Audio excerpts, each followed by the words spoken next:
Pakistan international airlines कब कायम की गई?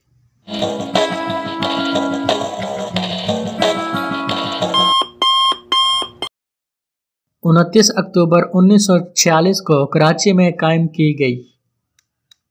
पाकिस्तान में पहला टेलीविज़न स्टेशन कब कायम हुआ?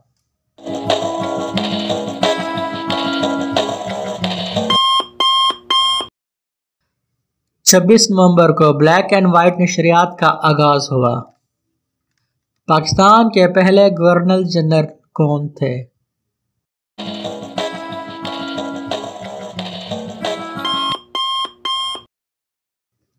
कायद-ए-आज़म मोहम्मद अली जिन्ना। बलूचिस्तान को कब सूबे का दर्जा हासिल हुआ?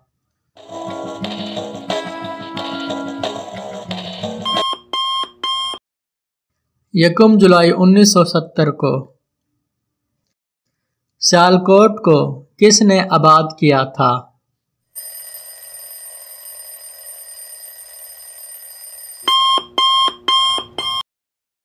राजा सलमान ने।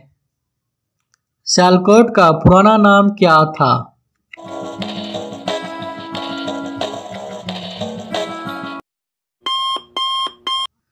सियालकोट शकील नगरी था। सियालकोट का मतलब क्या है?